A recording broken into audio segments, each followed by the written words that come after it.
Kumba Gawlo, diamant brut de la musique sénégalaise.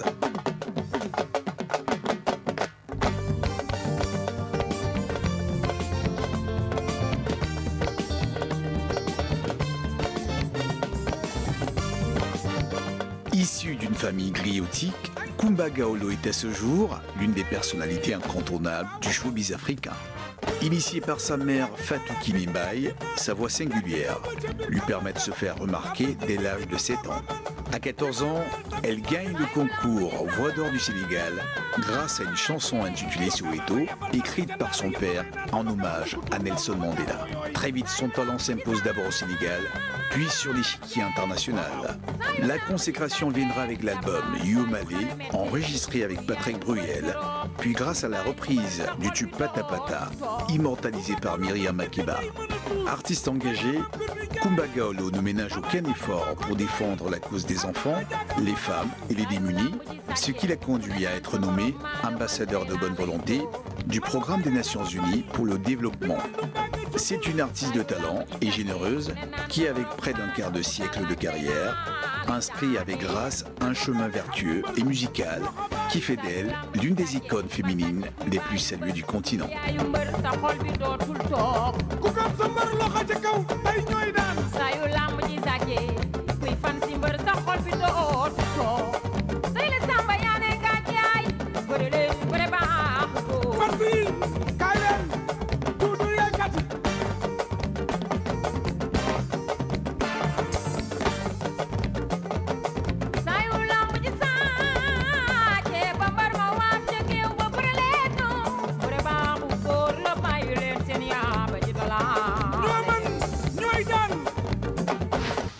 Marvin Gaye, la légende continue.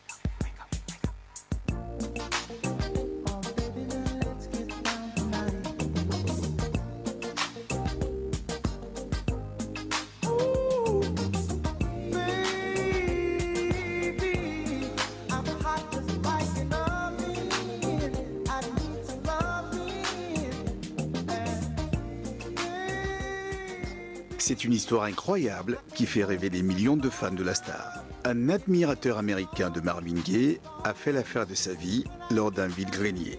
C'est en manipulant un disque vinyle de Marvin Gaye qu'il venait d'acheter que le passeport du chanteur s'est échappé de la pochette. Sur la photo du passeport, datée d'octobre 1964, le chanteur apparaît souriant à l'âge de 25 ans.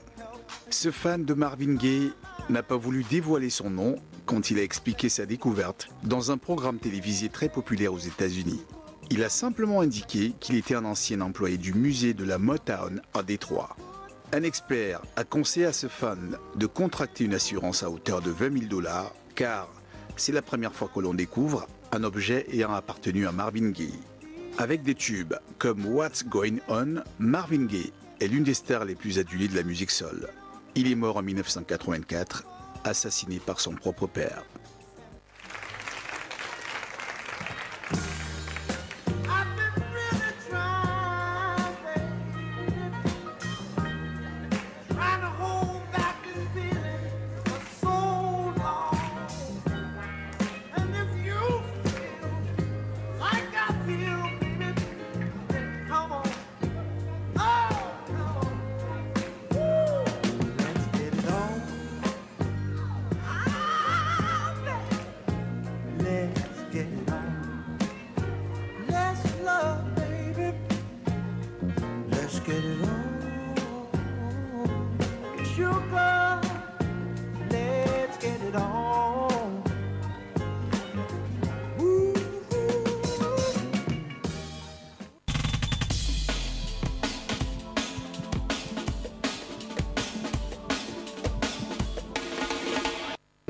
L'actrice Zoé y est remuante, lumineuse, aux côtés de Mark Ruffalo, étonnant dans ce rôle de papa à l'amour débordant. Votre père va être ravi que vous ne soyez pas allé à l'école. Quand il a rencontré ma mère, il lui a raconté ses dépressions. Elle s'en fichait. Pourquoi papa il vit pas avec nous? Il fait mieux la cuisine que toi. Alors, ils se sont mariés et ils m'ont eu. Puis, ils ont eu ma sœur. Voilà ce que je propose. Je vais à New York et toi, tu emménages ici avec les filles et tu t'occupes d'elles. Entre fou rire et crise de larmes, Cameron Stewart ne sait plus où donner de la tête. Diagnostiqué bipolaire, il suit un traitement dans le but de reconquérir sa femme Maggie et de réintégrer le cocon familial qu'ils forment avec leurs 2 filles. Pourquoi vous avez autant de trucs? Notre père est complètement ours polaire. Bipolaire. Ce qui est bien avec papa, c'est qu'il est toujours avec nous. Vous voulez que je vienne vous chercher? Non! Je serai là à 15h!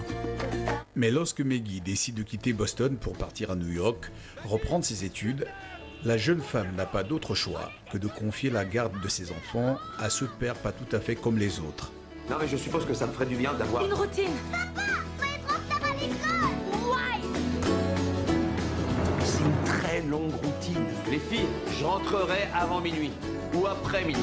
Cinéma, l'échappée belle, destin croisé et quête du bonheur. Tu dois prendre tes responsabilités, va. C'est con comme phrase. Je les prends, je les mets où? Je sais pas où tu les mets, tes responsabilités.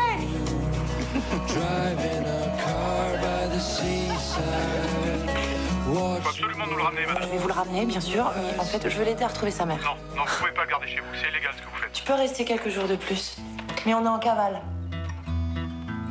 On est Bonnie and Clyde.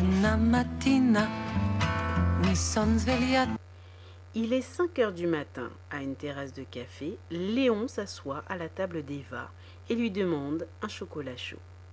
Il a 11 ans et ne connaît pas ses parents. Elle a 35 ans et pas d'enfant.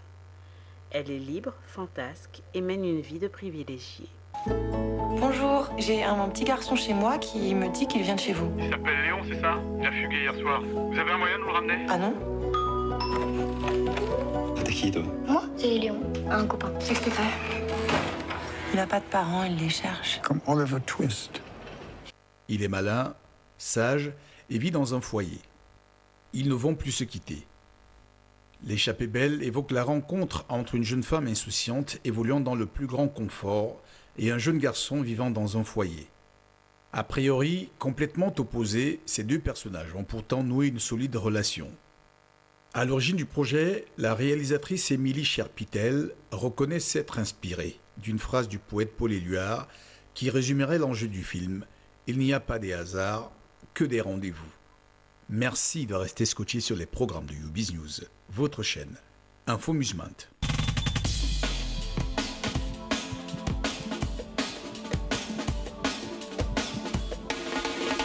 Au sommaire de cette édition, portrait, lumière sur Will Smith, le Fresh Prince du divertissement. Business, du rap au cinéma, l'incroyable trajectoire d'une icône du showbiz.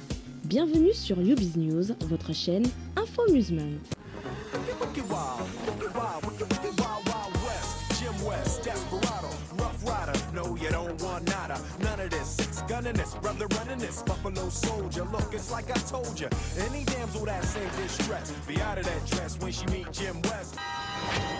Nous ouvrons cette édition en évoquant le parcours de Will Smith. De son vrai nom, Williard Christopher Smith Jr. est né le 25 septembre 1968 à Philadelphie, dans l'État de Pennsylvanie aux États-Unis. Il a 13 ans lorsque ses parents se séparent. Très tôt, Will se révèle être un enfant intelligent et charismatique. Ses camarades le surnomment d'ailleurs le Prince, appellation qui le suivra tout au long de sa carrière des années plus tard. Passionné de rap, il est profondément influencé par quelques figures incontournables du hip-hop de cette époque et par Eddie Murphy qui lui permettent de se façonner un style qui lui est propre. Adolescent, il fait la rencontre de Jeffrey Towns avec lequel il forme le groupe DJ Jazzy Jeff et des Fresh Prince. En 1987, ils obtiennent un relatif succès avec la sortie de leur premier album intitulé Rock the House. Mais c'est la sortie de leur deuxième disque, He's the DJ, I'm the Rapper, sorti en 1988 qui va les propulser au sommet, notamment avec le single Parents Don't Just Understand. Un titre qui leur vaudra un Grammy Award dans la catégorie meilleure performance rap. 3 ans plus tard, nouvelle consécration avec un Grammy pour le single Summertime. À la recherche de nouveaux défis, Will se tourne vers le cinéma et tient, à partir de 1990, le rôle principal dans la sitcom de Benny Medina, Le Prince de Bel-Air. Le succès est immédiat et la série se poursuit jusqu'en 1996.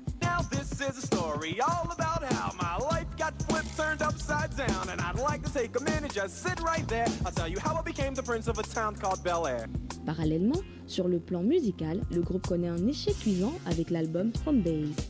Dès lors, Will décide de mettre de côté sa carrière de rappeur, préférant se dévouer au cinéma et à son premier enfant, Williard Christopher Trey Smith, né de son union avec Shiri Zampino.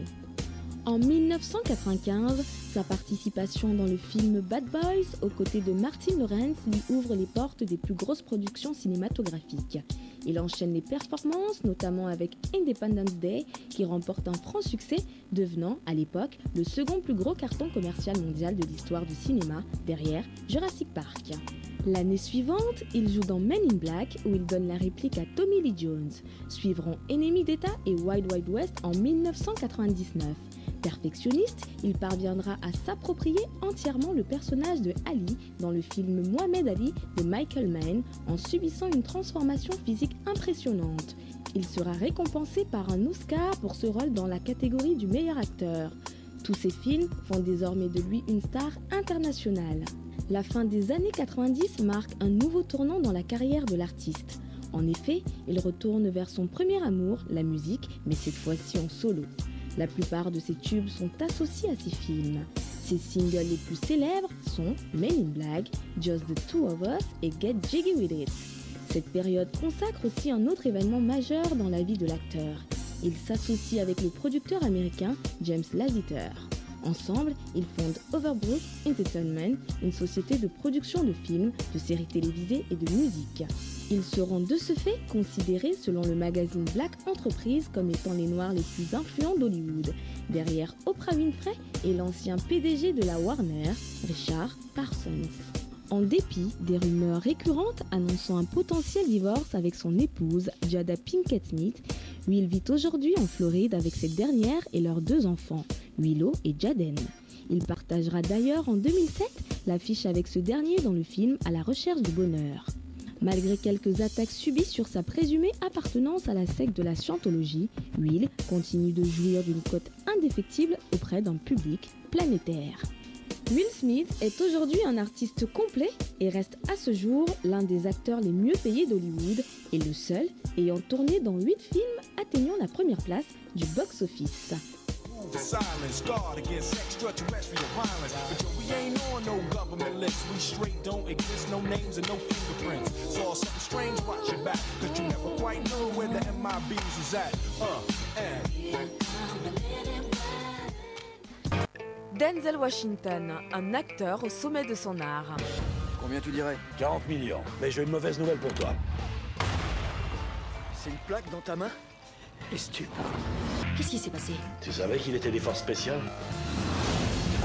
Arrête-toi! Je t'ai manqué! Lâche-moi. Toi d'abord. Non, toi tu me lâches. La banque c'était un piège. Il faut qu'on trouve à qui appartenait le fric. Ouais, ça veut dire bosser ensemble? Non, ça veut pas dire bosser ensemble. 2 agents des services secrets concurrents sont obligés de fuir ensemble sans qu'aucun ne sache que l'autre est un agent fédéral infiltré. C'est bien à contre-cœur que l'agent Bobby Trench de la DEA et le Navy SEAL Marcus Tickman ne se quittent pas d'une semelle depuis 1 an.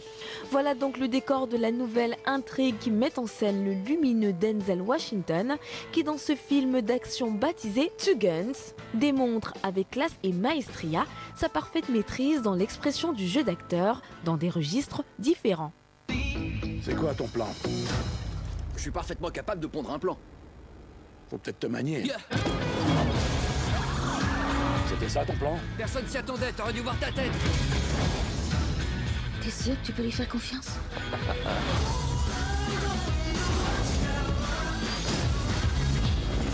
Fini de rigoler. Vous ai-je convenablement motivationné? Plus que vous le croyez. Fait pleuvoir. Tu fais partie de mon clan et il y a une règle. Tu te bats pour le mec qui se bat à tes côtés.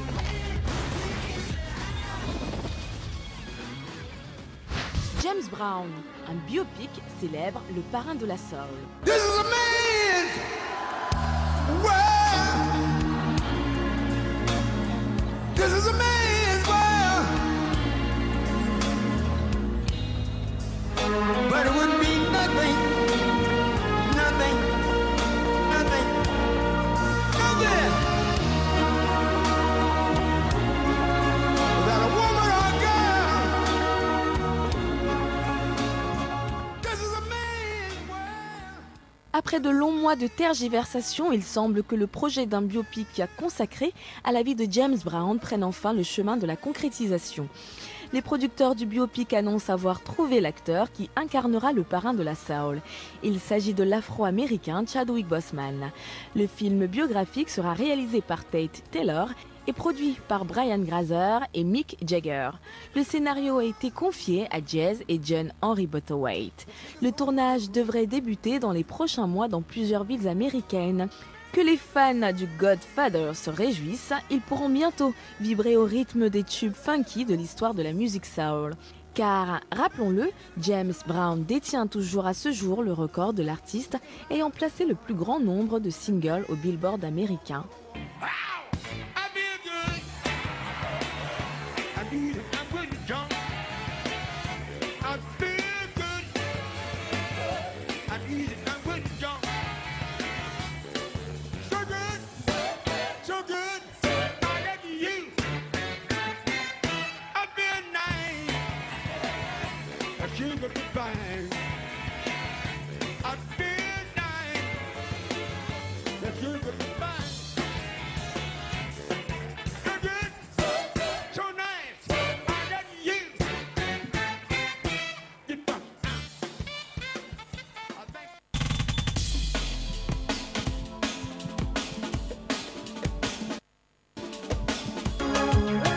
Nelsi et Gadji le duo du troisième type.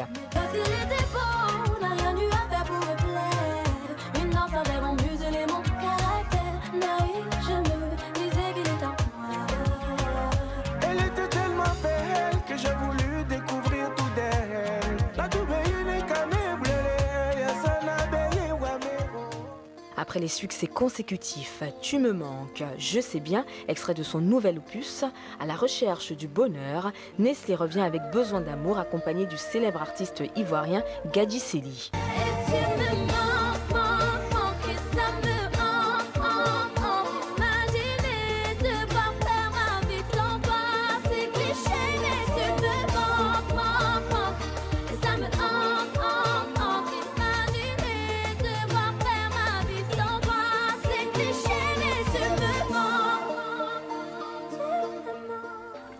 Ancien footballeur, Gadji Sely avait réussi sa reconversion dans la chanson en devenant l'auteur de nombreux succès qui ont traversé les années 90 avec des titres tels que King Solo.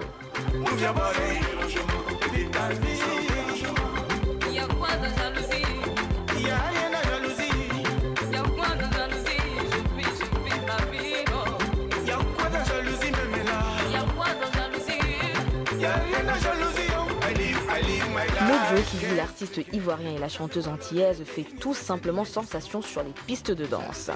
Cette œuvre, coécrite par Singila et Gadji Sely, a été composée et réalisée par le musicien capverdien Manu Luma, à qui l'on doit les succès de Monique Seka ou encore Olivier Ngoma. Besoin d'amour est un titre à la mélodie envoûtante et aux sonorités afro-zouk dont le texte évoque le thème de l'incompréhension entre hommes et femmes.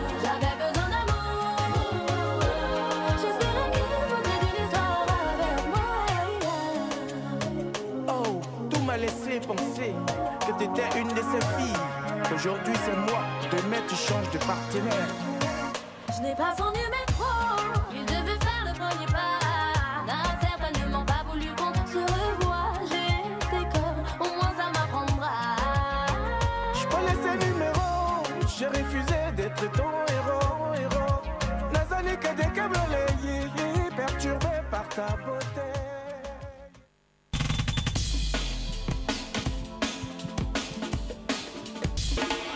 Cinéma, l'acteur Kad Merad ne lâche pas l'affaire. Il me reste combien de temps à vivre? 4-5 mois. Putain de merde. Je te demande juste un truc. Dis rien à mes potes. On voulait tout casser est un film de Philippe Gaillard qui raconte l'histoire de 5 amis depuis plus de 30 ans qui, ayant renoncé depuis longtemps à leur rêve d'adolescent, découvre un beau jour que le plus assagi de la bande plaque tout pour faire son tour du monde en bateau. Je vous présente le Commodore. Change de vie. Non, s'il te plaît. Samedi dernier, t'es sauvé. Samedi là, t'achètes un bateau. Samedi prochain, tu pars. Tu pars où? Faire le tour du monde, mon pote. C'est un rêve de môme. Quoi? Qu'est-ce qu'il y a? Est-ce que je sais à quoi tu rêvais quand t'étais môme? Hein, Tony, Bilou, Jérôme, Pancho? En même temps, il a raison. Hein. Moi, je sais même plus à quoi je rêvais quand j'étais môme. Et vous, ça vous a pris comment? J'ai déjà un cancer, il me reste plus que 6 mois à vivre. Oh merde. Il est en train de mourir. En comprenant ce que cache cette décision soudaine, cela réveille leurs plus vieux rêves. Quoi? Kiki, il est en train de mourir. Regarde, il a menti depuis le début. Est-ce qu'on peut se parler une seule fois et se dire la vérité? Papa, je t'aime. Moi aussi, je t'aime. Si un jour il m'arrive quelque chose, eh ben tu chiales pas, tu t'accroches, tu te bats.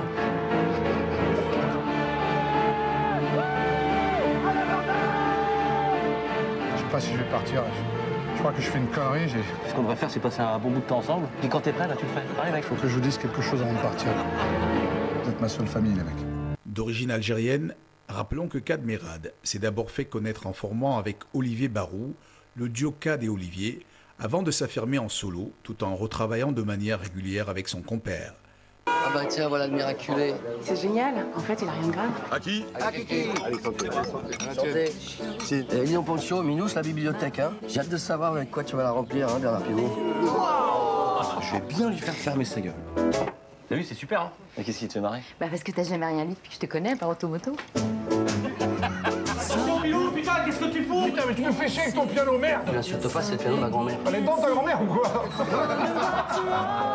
Regarde-moi ça. Tu le peins en vert, on dirait Shrek. Ah, Milo, t'as pas l'air en forme. Elle est pas là, Sarah? Elle est là, Sarah? Non, elle est pas là, Sarah. Elle est pas là, Sarah? Non, elle est pas là, Sarah. Merci de rester scotché sur les programmes Bisous, votre chaîne Info Musement.